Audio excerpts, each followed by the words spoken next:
Hey guys, November the 17th, 2025, and I hope everybody's been having a wonderful day so far today. It's 7 o'clock in the morning. You look up in the sky and you can see the sun coming over the horizon line. The birds are up and they're starting to chirp. You can hear the traffic from all the people that are getting up and taking their kids to school and going to work, and just people getting up and moving around and starting their day. And like I said, you're standing there looking up at the sky and you can see the sun start to come up over the horizon. And like I said, the birds are chirping and they're loud. And in that moment, all you can think is, how in the world did I get here? It's a weekday morning. It's a Wednesday morning, right in the middle of the week. The night before you went out with your buddies just to have 1 or 2 beers at the bar. And that's not the way it turned out. Like I said, you're still awake. You walk outside of somebody's house, or maybe you guys were hanging outside, whatever it is, however you end up. But you realize that you've been awake all night long getting smashed. And you got to go to work here in just a little bit. How in the world did you let yourself get here? So I wanted to talk about today, because this is a situation that I used to end up in all the time. You know, like I said, I went out just to maybe have 1 or 2 beers with my friends. Maybe I was at a restaurant with my family, and all of a sudden I look over at the bar, and a good buddy of mine, a good drinking buddy of mine, I see him right over there, and I get up and go talk to him. These are things that used to happen to me, guys. I'd get up and go speak to him, and next thing you know, they're asking me, you want to go have a drink with me after you get done having dinner with your family? I'll be sitting right here at the bar, and I walk over to the table and tell my wife, after we get finished having dinner, I'm gonna go sit up there with him and have a drink after you guys leave, and I'll meet you back at the house in a little bit. And like I said, the next thing you know, I'm looking up at the sky and the sun's coming up, and I can't believe that I got myself in this position again. My wife's gonna be furious. I never came home. I stayed out all night long. I was a chef. I made my own schedule, but for the most part, I got to work at 7, 8 o'clock in the morning every day. If I had to show up to work a little bit late, I could, but, it'd be one of those days. I'm looking up at 7 o'clock in the morning, and I've got to get to work in just a little bit. And I'm not even home, or maybe I am home. There were days when I would just hang out in my garage with people, and we'd stay up all night long. These situations that we put ourselves in when we're in active addiction, it happens all the time. It used to happen to me all the time, and it caused so many problems in my relationship with my wife. So many problems. And like I said, that's all I wanted to talk about today, is those situations and how we put ourselves in these types of situations when we're in active addiction. And why staying sober is so much better. And, you don't have to go back to living that life anymore. And these accidental, nights of staying up all night long, getting wasted drunk. And then you've got to go to work on an hour of sleep or maybe no sleep at all, and work an 8-hour, 10-hour, 12-hour shift, still intoxicated. You don't even know what's even going on.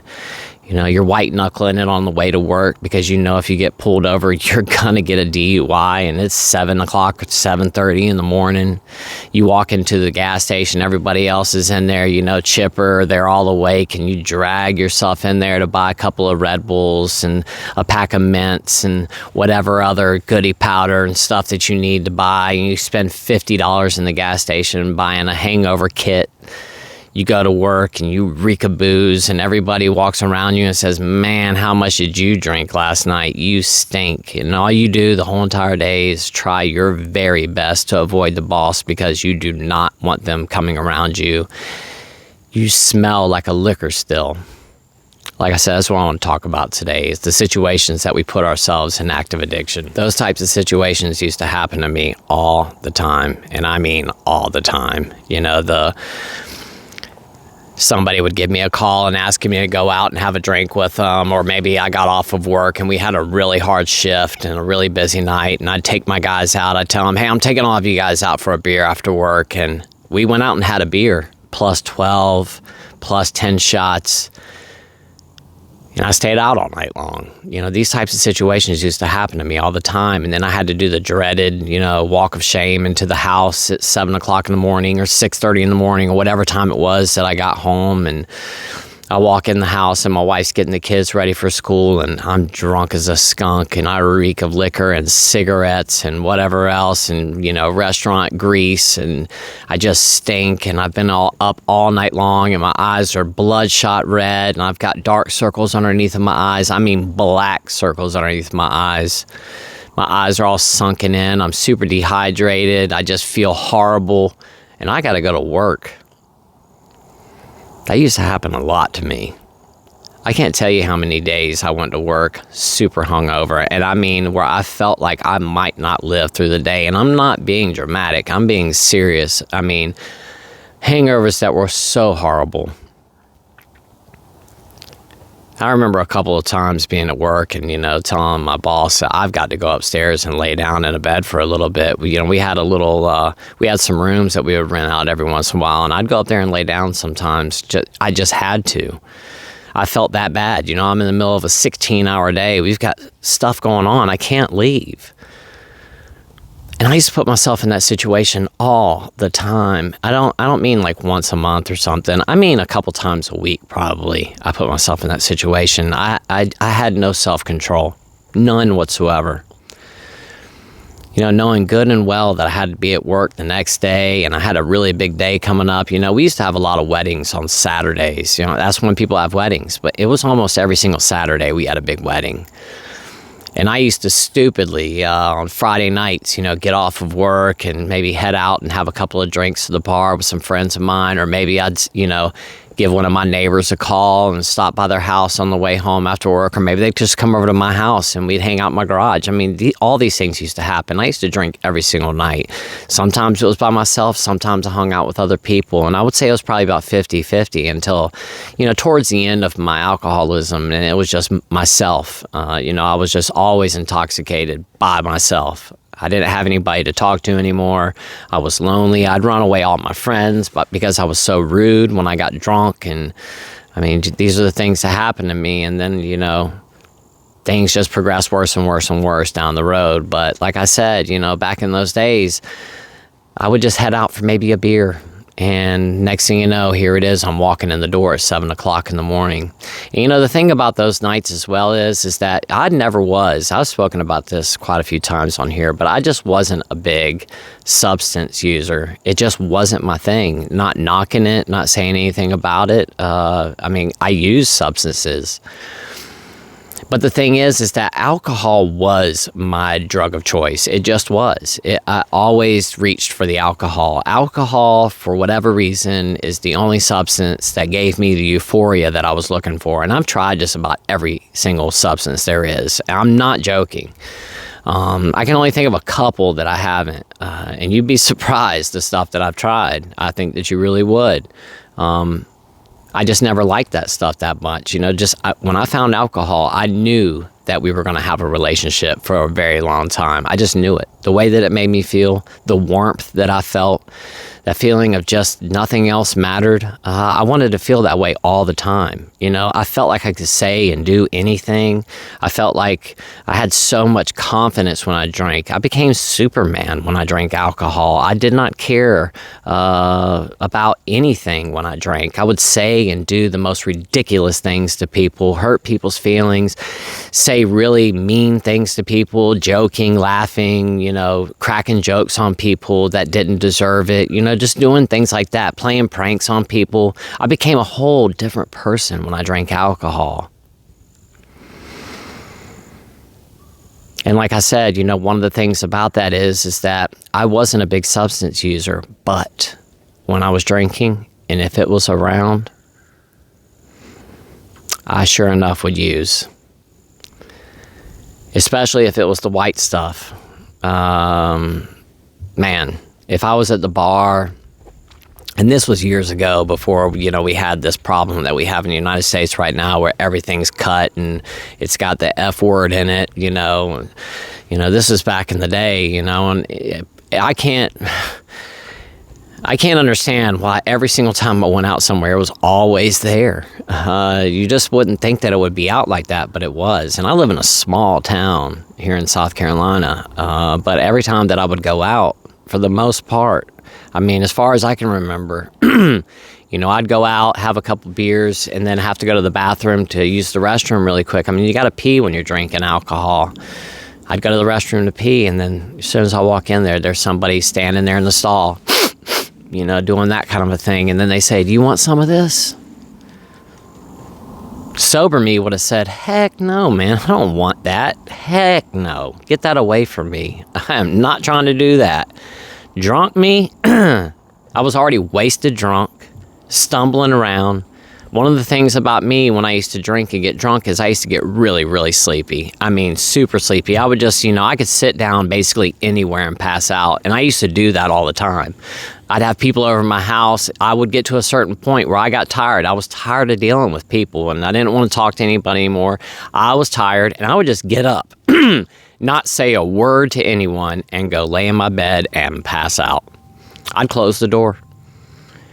And my wife would be like, "Where is he at? I've got all these people in my house," and I just went and passed out. It used to really upset my wife when I did that, because she'd have to go out there and tell everybody, "Guys, you got to go now. He's asleep."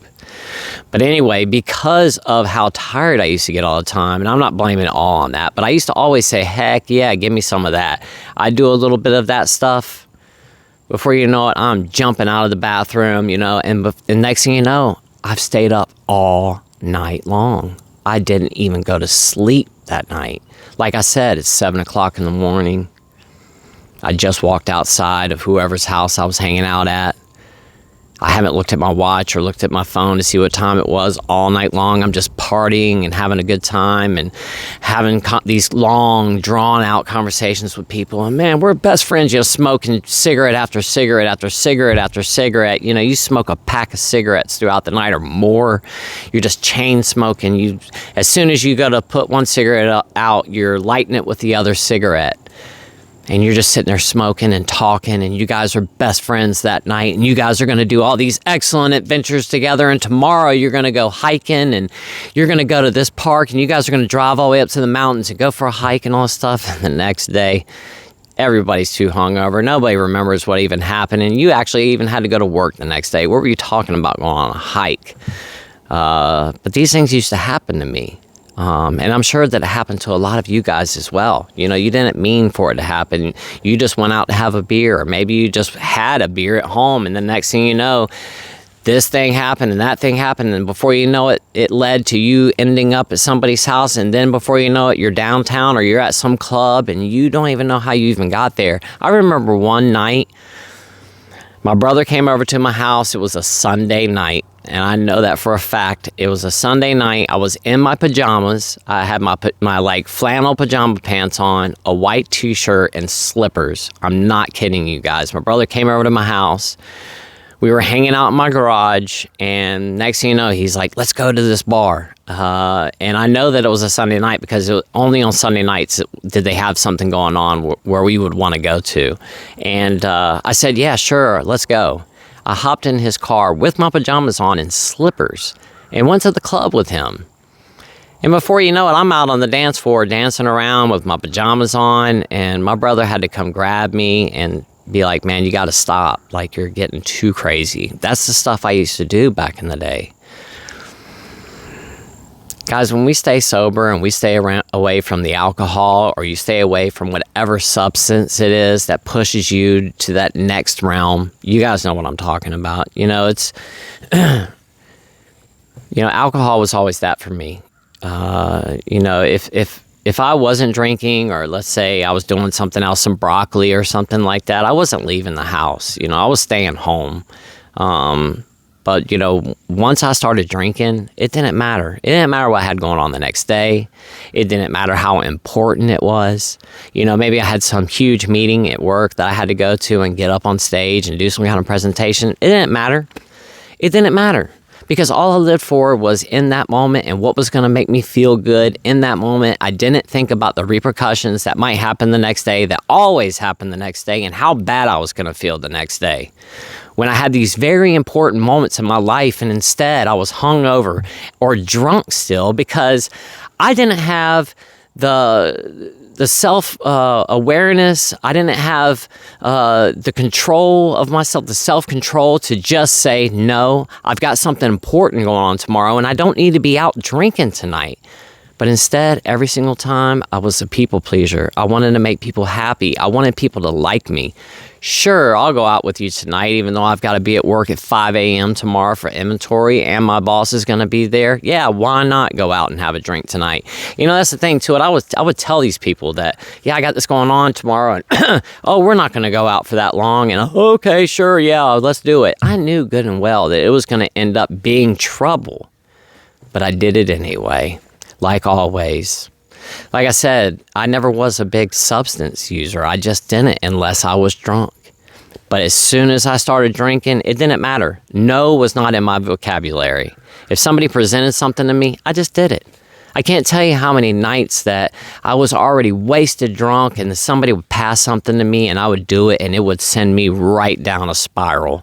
You know, everything started to spin. I started to puke. I felt sick all night long. You know, it was the worst thing to do, but I did it anyway because I wasn't thinking because I was intoxicated, or how many nights I was supposed to, you know, go to bed early. I had a big day the next day, but instead I chose to hang out outside with my next door neighbor, drink a bunch of alcohol, and the next thing you know, he's like, let's go to the store and get some more because we ran out. Oh, and while we're out going to get more beer, let's just stop into the bar real fast.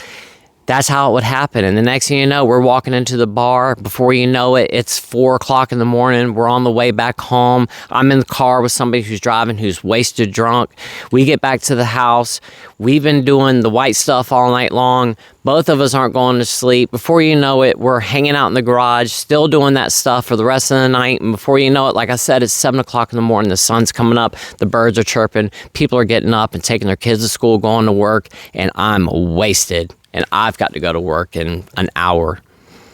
The anxiety that I used to feel knowing that I had to go to work like that. And then that feeling of, you know, having to be at work all day long when you're hungover like that or still intoxicated. I mean, you go through work like you're in a daze all day. You don't even feel like you're in reality. You're so wasted while you're at work. I can't tell you how many days I went to work like that and reeked of liquor. I could smell it on myself. Like when I breathed out of my mouth, I could smell the alcohol going up my nose. That's how much alcohol I had in my system still. And I drove like that in the morning to go to work. I'm not proud of that, guys. And it's something I should have never have done. But it happened. And like I said, when we stay sober or get sober, and don't go back to whatever it is that you have a problem with, we don't have these accidental moments like that. These mistakes where we go out and spend the whole entire night out or accidentally take a substance that we did not mean to take. You know, somebody passes a pill to you and sober you would have said absolutely not. But intoxicated you takes that pill and just swallows it down without a care or a worry in the world because you're not thinking or using your proper judgment when you're intoxicated. And next thing you know, you're waking up in a hospital because you overdosed. Especially in this day and age, guys, where every single thing, for the most part, is laced with fentanyl. It is such a dangerous game. It's a roll of the dice. It's just dangerous to take anything like that anymore because everything's laced these days. It's so dangerous. But we do make these really poor decisions when we're out drinking. Like I said, somebody hands you a pill and says, take this, and you're drunk. You're not thinking. You just swallow it right down the hatch. Or somebody says, smoke this with me, and you start hitting it, and before you know it, you're seeing weird stuff, and you don't understand what's going on, and then the next thing you know, everything turns black, and you wake up in the hospital. I mean, stuff like this happens every day, guys. And if we stay sober, or get sober, and we're not out partying all the time. Because if you're not drinking, you're not going to be out at the bar on a work night at 10 o'clock at night. You're just not. You're gonna think about what you're doing. You're gonna make the right decisions. You're gonna go to bed early when you know you've got an early day at work the next day. But when you're drinking or using, you're not using your brain. You're living in the moment, what feels good right now. And that's all you care about, because that's all I cared about. I just wanted to continue to feel that intense euphoria that I would get. And that's what life was all about, was just feeling that feeling. That's it.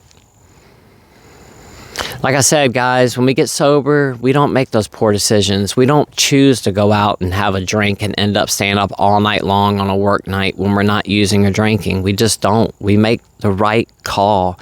We think about things before we act. Being sober is just so much better way to live, guys. It truly is. Just the fact of how I used to just disappear in the middle of the night like that and just take off to the bar, and like I said, have to do that walk of shame in the house at 6 o'clock in the morning, and my wife's already awake waiting on me when I walk in the door. And then, to have her tell me, we're going to talk about this when I get home from work today, or when you get home from work today. I don't want to talk about it right now. And the anxiety that I would feel all day long knowing that I was going to get chewed out whenever I got home from work that day. The whole day I was thinking about it, trying to text my wife to soften things up a little bit before I got home, and I wouldn't get any response. And the worst part about it is that I would make things right with her and everything would get back to normal. And then, a week or two later, somebody would give me a call, and in my mind, I'm telling myself, I'm just going to have one beer. I'm not going to do that again. And the next thing you know, it's 7 o'clock in the morning. I'm looking up at the sky. The sun's coming up. The birds are chirping. People are getting up and going to work. And I feel like crap. So glad that I don't have to deal with that anymore. And for any of you guys that are watching right now, if you're still using or drinking and you're thinking about getting sober and you're tired of living that life, you're sick and tired of feeling sick and tired, I completely understand. You can get sober. Please speak with a doctor before you attempt to do so, because quitting certain substances abruptly can be life-threatening, and alcohol and benzodiazepines are two of them. Really, it's the only two that can take your life if you quit abruptly, but still, speak with a doctor before you go try to quit anything, because certain substances too, if you just stop them abruptly, can cause serious health problems when you go to do it. Just talk to your doctor, be honest with them, tell them what's going on, and let them help you walk down this road. But if you have spoken with the doctor and they've helped you along and they've told you to go ahead, guys, you can get your life back. You truly can. And you don't have to live like that anymore. You don't have to live going to work, being hungover all day long because you were up all night the night before because all you wanted to do was just go have one drink. Alcoholics and addicts or people with AUD, we have no self-control, and that's just the way it works. We don't. If we did, we wouldn't be in this predicament. Guys, let's stay sober one more day. I know that you can do it. I'm going to do my best to stay sober today, and I hope that you do as well. If you relapse this past weekend, don't worry about it. It's okay. That was this past weekend. That time is already gone. Pick yourself back up and try again. And if you fail again, if you relapse again today, so what? Pick yourself up and try again. Practice makes perfect. You're not going to get this most of the time in the first try. Some people do, and that's awesome. But for most of us, it takes a bunch of times falling down, relapse, and trying again. It's just the way it works. It's like that for the majority of us, guys. If you've relapsed multiple times and you feel like a failure, you're not. It's normal. It happens to the majority of us. Just keep trying. You're not a failure until you stop trying. Like I said, guys, when we get sober, we don't have to worry about going out and having one beer and ending up the next morning looking out with the birds chirping and the sun coming up and realizing that you've got to go to work still intoxicated. You don't make decisions like that anymore. You hit the sack when you know you got to be at work the next day, and Instead of going out to the bar and staying up all night long, you might go home and stay up a little bit too late watching a television show, but you still wake up the next morning coherent, awake, aware, living your best life, not going through that anymore. You guys know what I'm talking about, those days when you have to go to work, and if you had $100,000 to trade not to have to go in that day, you would do it because you feel that bad. We do not have to deal with that anymore. Not saying that you're not going to feel bad sometimes, because it just happens, but you're not going to feel bad every single day, and that's the key. Guys, thank you so much for being here today. I truly do appreciate it. And until tomorrow, I will see you guys then. I hope you all have a wonderful rest of your day. And thank you so much for being here. I really do appreciate it. Y'all have a wonderful day.